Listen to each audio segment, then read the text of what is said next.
ఉన్నాయి.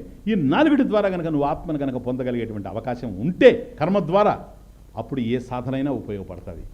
కానీ వస్తువు అక్కడే ఉన్నప్పుడు, వస్తువు లభ్యమై ఉండి సిద్ధ విషయం అయ్యుండి లేదు అనుకునేటప్పుడు లేనిది వస్తు జ్ఞానమే కానీ వస్తువు కాదు. చీకటిలో ఉన్న వస్తువు లేనిది కాదు, ఉన్నట్లు తెలియనిది. కాబట్టి ఆత్మ లేనిది కాదు, ఉన్నట్లు తెలియనిది. ఇది తెలియాలి, ఇది జ్ఞానం కనుక బోధ సాక్షాత్ డైరెక్ట్, మోక్ష ఏక సాధనం. చూడండి ఎంత క్లియర్గా ఉందో. ఒకవేళ కనుక అది క్షరమయ్యేదైతే నువ్వు ఏదైనా చేసుకో, పర్వాలేదు, అప్పుడు మోక్షం కూడా క్షరం అవుతుంది. మోక్షము కూడా క్షరమైతే దానిని పొందే ఫలమేమి. చూసారా, ఈ ప్రపంచంలో ఎన్నో పోగొట్టుకుంటున్నాం. దాంట్లో కూడాను ఒక్కొక్క దాన్ని పొంది వాటిని ఎట్లాగైతే పోగొట్టుకుంటూ ఉన్నామో, క్షరం అయిపోతూ ఉన్నాయో, నువ్వు మోక్షాన్ని పొందితే మోక్షం కూడా నశించేదే గనక అయితే మోక్షము కూడా క్షరమైతే దానిని పొంది ఫలమేమి. అక్షరమై అది స్థిరమైతే, అక్షరమై అది స్థిరమైతే పొందే యత్నం ఎందుకని. అక్షరమై అది స్థిరమైతే పొందే యత్నం ఎందుకని. పోయేది లేదు వచ్చేది కాదు, ఉన్నది ఉన్నట్లు తెలియాలి. పోయేది లేదు వచ్చేది కాదు, ఉన్నది ఉన్నట్లు తెలియాలి. రామ రామ జయ రాజారాం, రామ రామ జయ సీతారాం. చిట్కా చిట్కా, ఏం చిట్కా? రామజోగి చిట్కా చిట్కా. కాబట్టి అనంతం మోక్షం ఏదైతే నువ్వు పొందాలనుకుంటున్నావో, నువ్వు పొందిన తర్వాత అది పోయేదైతే దాన్ని పొంది ఏం చేసుకుంటావు? ఇప్పటి వరకు పొందినవేదో అదొకటి అవుతుంది మళ్ళీ మోక్షం. ఒకవేళ పోకుండా అనంతమైంది కనుక దేశత కాలత వస్తుత అపరిచ్ఛిన్న, అది ఎప్పుడు ఉండేదని నువ్వు అనుకునేటట్లయితే దాన్ని పొందాల్సిన అవసరం ఏముంది? కాబట్టి పోవడం ఉండడం కాదు, ఉన్నది ఏదైతే ఉందో అలా తెలియాలి. వస్తువు ఉంది, అది ఉన్నట్లు తెలియాలి. ఉన్నట్లు తెలియడం అంటే వస్తువుకు సంబంధించిన జ్ఞానం కలగాలి, వస్తుతంత్రం. క్లియర్ క్లియర్ అంతే. కనుక బోధ అన్య సాధనేభ్య హి సాక్షాత్ మోక్ష ఏక సాధనం. కాబట్టి ఇది కర్తవ్యం కాదు, జ్ఞాతవ్యం. కర్తవ్యం కాదు సార్, జ్ఞాతవ్యం. అందువల్ల పాకస్య వన్హివత్, జ్ఞానం వినా మోక్షం నసిద్ధ్యతి. నెక్స్ట్ లైన్, ఆ పాకస్య వన్హివత్ అట్లా పెట్టండి. జ్ఞానం వినా మోక్ష నసిద్ధ్యతి. జ్ఞానం వినా, కాబట్టి వస్తు జ్ఞానం ఒకటే గనక, ఇది ఉన్నదే గనక, అనంతమే గనక, ఈ అనంతమైనటువంటి వస్తువు కోసం ప్రయత్నం చేయాల్సిన అవసరం లేదు. దానికి సంబంధించిన జ్ఞానం నీకు కలగాలి. జ్ఞానం కలగకపోతే వస్తువును పొందే ప్రశ్నే లేదు. ఆ వస్తువే మోక్షం. కనుక జ్ఞానం వినా, జ్ఞానం గనక లేకపోతే మోక్ష సిద్ధ్యతి నా, మోక్షం సిద్ధించదు. చూడండి, బోధ సాక్షాత్ మోక్ష ఏక సాధనం. సమస్య చూడండి, అన్య సాధనేభ్య హి, అన్ని సాధనలు ఎన్నైనా ఉండని అవన్నీ జ్ఞానాన్ని పొందడానికి, నిన్ను శుద్ధి చేయడానికి ఉపకరిస్తాయి. సహకారిణ ఉపకారిణ, ఇవి సహకరిస్తాయి. కానీ మోక్షానికి మోక్ష బోధ, మోక్ష సాక్షాత్ మోక్ష ఏక సాధనం, అదొక్కటే. ఇప్పుడు ఇల్లు ఎంతున్నా వెళ్ళేది ద్వారం దగ్గరికేనని. ఇప్పుడు నా రూమ్లోకి వెళ్ళాలి, ద్వారం ఒకటే, ఆ ద్వారం నుంచి వెళ్తాం. ఈ లోపల అక్కడక్కడక్కడక్కడ తిరిగి రావచ్చు ఆశ్రమం అంతా. అర్థమవుతుంది? ఇప్పుడు కృష్ణాలయానికి వెళ్ళాలనుకోండి, ఇక్కడ పోతే ఇక్కడ ఒక ద్వారం ఉంటుంది, అక్కడ ద్వారం ఉంటుంది, ఈ వీటిలో నుంచే రావాలి. కాదని చెప్పడంలే, జయగిరిధర ఆర్చిలో నుంచి పోవాలి, అట్లా పోవాలి. కానీ తీరా అక్కడ గేట్ ఉంది చూసారా, స్వామి కనపడడానికి, అది మోక్షద్వారం, అదే మోక్షద్వారం. అట్లాగే అన్నీ నీకు సహకరించవచ్చు. కానీ సాక్షాత్ మోక్ష ఏక సాధనం, జ్ఞానం ఏవా, బోధ ఒక్కటే. జ్ఞానం వినా మోక్ష న సిద్ధ్యతి. చాలా క్లియర్. కథం, ఎట్లా?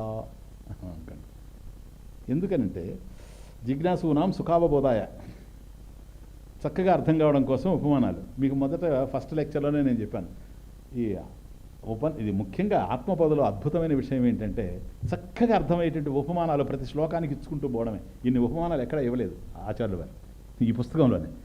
కనుక కథం ఎట్లా జిజ్ఞాసూనాం సుఖావబోధాయ.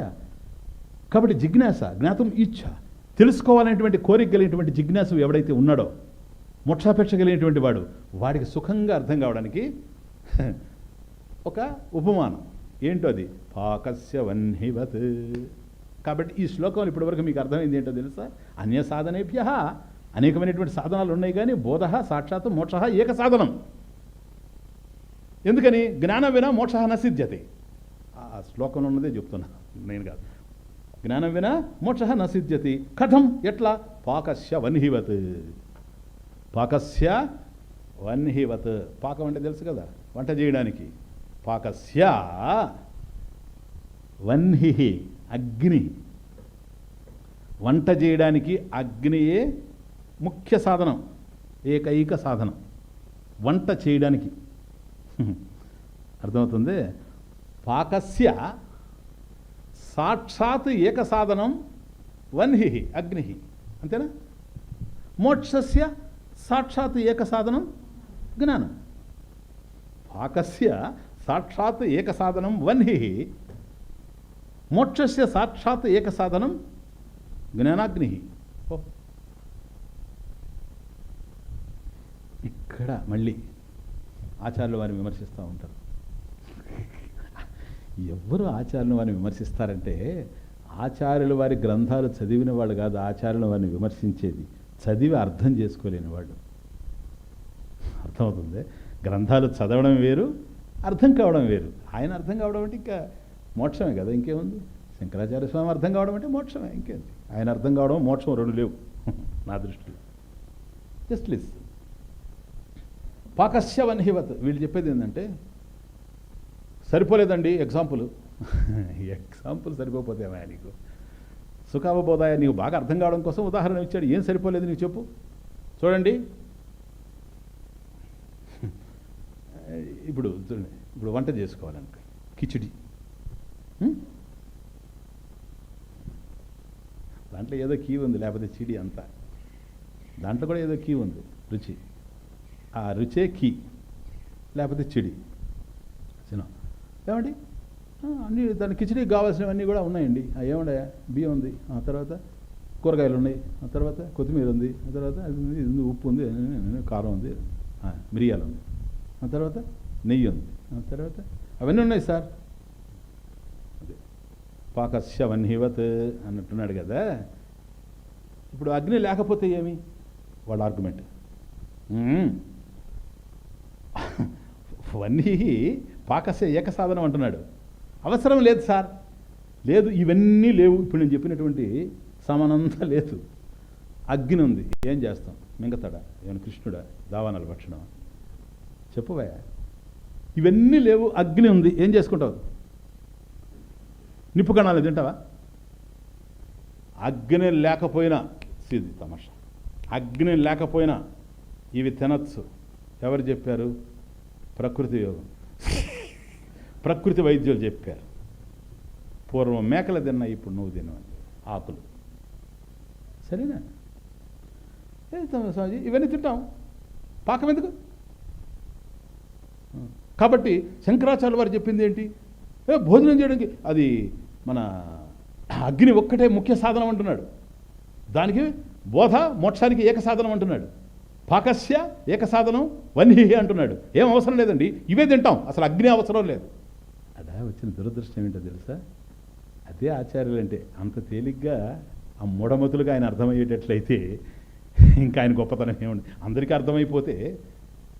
ఇప్పుడు ఐన్స్టీన్ థియరీ ఆఫ్ రిలేటివిటీ సామాన్యుడికి, రిక్షా కొనేవాడికి, వాడికి, వీడికి, వీడికి చిన్నని కాదు నేను చెప్పేది. చదివే లేనిటువంటి వాళ్ళకి అర్థం కావాలంటే ఎట్లా అర్థం అవుద్ది?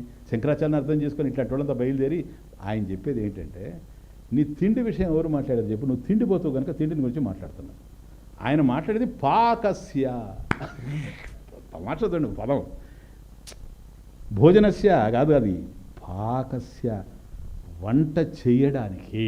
అది పాయింట్. అర్థం అంటే మేము విన్నాం ఈ విమర్శలన్నీ. పాకస్య, అప్పుడు కూడా మేము విని అది నిజమే అనుకున్నాం వాళ్ళు మాట్లాడే విమర్శ. పాకస్య ఆయన చెప్పేది భోజనం విషయం కాదు, వంట చెయ్యడానికి.